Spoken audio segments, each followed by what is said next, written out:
तो hello dear student, आज की इस वीडियो में आपके लिए लेके आ चुके हैं कक्षा 9 वार्षिक परीक्षा 2024-25 विषय आपका हिंदी का पूरा पेपर दोस्तों, जो कि आप सबका 5 फरवरी के दिन होने वाला है।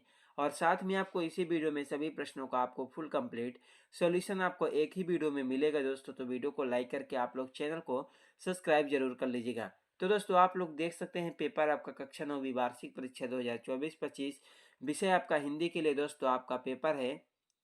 तो आप लोग देख सकते हैं पेपर आपका 75 नंबर का आएगा। समय आपको 3 घंटे का मिलेगा। 3 घंटे में आपको सभी प्रश्नों को सॉल्व करना है। तो अगर आप लोग वार्षिक परीक्षा 2025 में टॉपर बनना चाहते हैं दोस्तों, तो आज की इस वीडियो को आप लोग पूरा कंप्लीट तक जरूर देख लीजिएगा, क्योंकि आज की इस वीडियो में आपको सभी प्रश्नों का फुल कंप्लीट सोल्यूशन के साथ मिलेगा। तो आप लोग देख सकते हैं इसमें हमारा सबसे पहला आता है प्रश्न नंबर 1, जो कि आपसे पूछा गया कि सही विकल्प का चयन करके लिखे, जो कि आपसे 6 नंबर का पूछा गया। प्रत्येक प्रश्न के लिए आपको 1 अंक मिलेगा। तो इसमें हमारा पहला प्रश्न आपका आता है, आचार्य रामचंद्र शुक्ल ने हिंदी पद्य साहित्य को विभाजित किया है।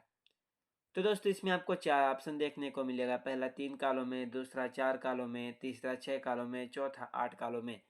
पहले प्रश्न का आपका राइट आंसर हो जाएगा, आचार्य रामचंद्र शुक्ल ने हिंदी पद्य साहित्य को 4 कालों में विभाजित किया है। तो पहले का आपको लिखना होगा 4 कालों में, दूसरा नंबर।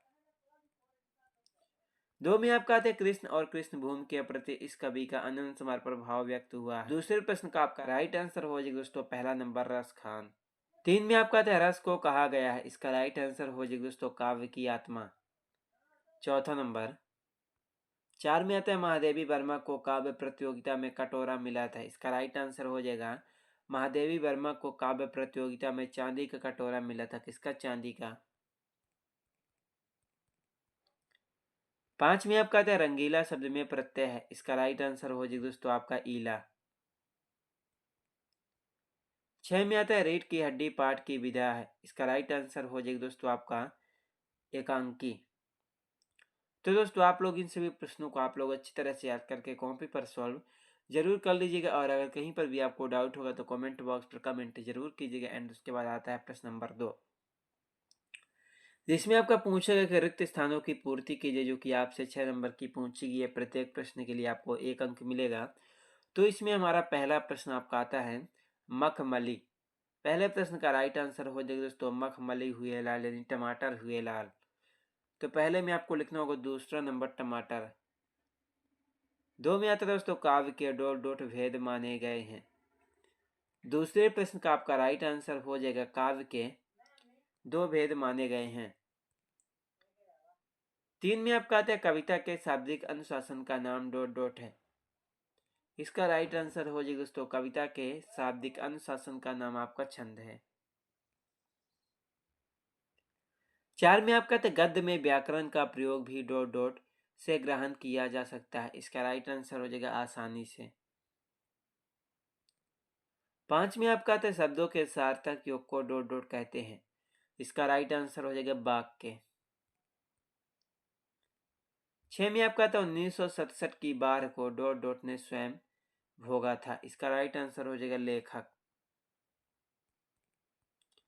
तो उसके बाद हमारा आता है प्रश्न नंबर 3, जिसमें आपका पूछा गया कि निम्नलिखित कथनों में आपको सत्य या असत्य बताना है, जो कि आपसे 6 नंबर का पूछा गया। तो इसमें हमारा पहला प्रश्न आपका आता है,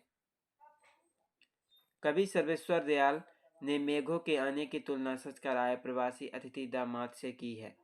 पहले प्रश्न का हो जाएगा सत्य। 2 में आपका तो छंद को पढ़ते समय आने वाला विराम यति कहलाता है। दूसरे का राइट आंसर हो जाएगा दोस्तों आपका सत्य। 3 में आपका था, डांडे तिब्बत की सबसे खतरे की जगह है। इसका राइट आंसर हो जाएगा आपका सत्य। 4 में आपका था, झूरी काची के दोनों बैले पछाई जात के थे। चौथे का राइट आंसर हो जाएगा सत्य। 5 में आते आग तत्मत शब्द है। इसका राइट आंसर हो जाएगा सत्य। 6 में आपका था, लेखिका मृदुला गर्ग ने अपनी नानी को कभी नहीं देखा था। इसका राइट आंसर हो जाएगा सत्य।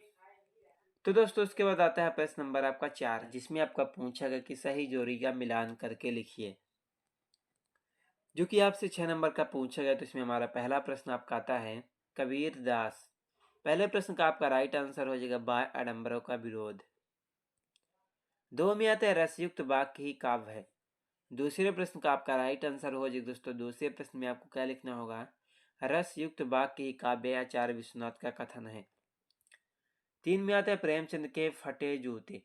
तीसरे प्रश्न का आपका राइट आंसर हो जाएगा दोस्तों प्रेमचंद के फटे जूते। इसमें आपको लिखना होगा पंडित जगन्नाथ। 3 में आता है प्रेमचंद के फटे जूते। इसका राइट आंसर हो जाएगा हरिशंकर परसाई।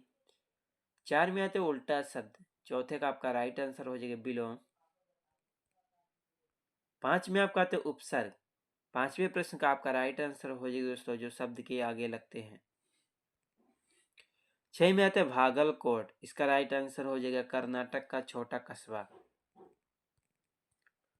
तो उसके बाद आता है प्रश्न नंबर 5, जिसमें आपका पूछा गया कि निम्नलिखित प्रश्नों का उत्तर आपको एक शब्द या एक वाक्य में देना है, जो कि आपसे 6 नंबर का पूछा गया है। तो इसमें हमारा पहला प्रश्न आपका आता है लद्दाख की काव्य शैली को क्या कहा जाता है। पहले प्रश्न का आपका राइट आंसर हो जाएगा बाक।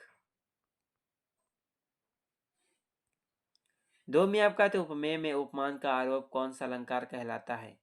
दूसरे का राइट आंसर हो जाएगा रूपक। 3 में आपका आता है सलीम अली की आत्मकथा का नाम लिखिए। इसका राइट आंसर हो जाएगा the fall of A sparrow. 4 में आता है जिस समास के दोनों पद प्रधान हो वहां पर कौन सा समास होता है। चौथे का राइट आंसर हो जाएगा द्वंद्व समास। 5 में आता है दोस्तों लेखिका मृदुला गर्ग की परदादी ने मंदिर में जाकर क्या मन्नत मांगी थी। 5वें प्रश्न का आपका राइट आंसर हो जाएगा दोस्तों आपका लेखिका मृदुला गर्ग की परदादी ने मंदिर में जाकर यह मन्नत मांगी थी कि उनकी पतोहू का पहला बच्चा बेटी ही हो। 6 में आता है ग्रामोफोन क्या है। इसका राइट आंसर हो जाएगा ग्रामोफोन एक ऐसा यंत्र है जिसमें ध्वनि को रिकॉर्ड किया जा सकता है और बाद में उसे सुना जा सकता है। तो दोस्तों आपके प्रश्न नंबर आपका 1 से लेकर के 5 तक के बहुविकल्पी वाले सभी प्रश्न आपके सोल्व हो चुके हैं। तो उसके बाद आता है प्रश्न नंबर आपका 6, जिसमें आपका पूछेगा कि नई कविता की कोई 2 प्रमुख विशेषता लिखिए। 7 में आता है माखनलाल चतुर्वेदी। 8 में आता है अरहर और सनई के खेत कवि पंत को कैसे दिखाई देते हैं। तो उसके बाद आपका प्रश्न नंबर 9 में आता है कवि माखनलाल चतुर्वेदी ने हथकरियों को गहना क्यों कहा है। तो उसके बाद आपका प्रश्न नंबर 10 में आता है दोहा छंद की परिभाषा उदाहरण सहित दीजिए। उसके बाद आपका 11 में आता है खंड काव्य और महाकाव्य में कोई 2 अंतर लिखिए। उसके बाद हमारा 13 में आता है गद्य की कोई 4 गौर विधाओं के नाम। उसके बाद आपका आता है प्रश्न नंबर 13 मुंशी प्रेमचंद अथवा हरिशंकर परसाई की कोई 2 रचनाओं के नाम। उसके बाद 14 में आता है लेखक राहुल संस्कृतियान ने डाकुओं से बचने का कौन सा साधन अपनाया। उसके बाद दोस्तों आपका 15 में आता है छोटी बच्ची को बैलों के प्रति प्रेम क्यों उमड़ आया।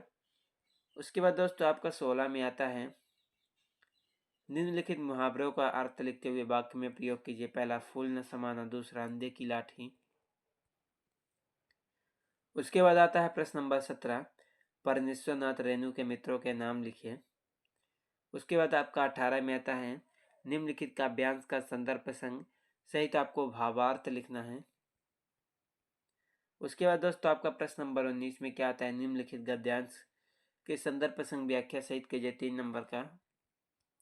उसके बाद हमारा 20 में आता है समय का महत्व विषय पर आपको एक अनुच्छेद लिखना है। एंड उसके बाद आपका 21 निम्नलिखित अपठित काव्यांश अथवा गद्यांश को पढ़कर पूछे गए प्रश्नों का उत्तर देना है। उसके बाद आपका 22 में क्या था दोस्तों 22 में आपसे पूछा गया कि शुल्क मुक्त है तो अपने प्रचार को प्रार्थना पत्र लिखना, जो कि आपसे 4 नंबर का पूछा गया है। तो उसके बाद हमारा प्रश्न नंबर 23 में क्या आता है निम्नलिखित में से किसी एक विषय पर आपको रूपरेखा सहित सारगर्भित आपको निबंध लिखना है। तो दोस्तों आप लोग इन सभी प्रश्नों को आप लोग अच्छी तरह से याद करके कॉपी पर सॉल्व जरूर कर लीजिएगा। कहीं पर भी आपको डाउट होगा तो कमेंट बॉक्स पर कमेंट जरूर कीजिएगा। चलिए मिलते हैं किसी नेक्स्ट वीडियो में आपसे।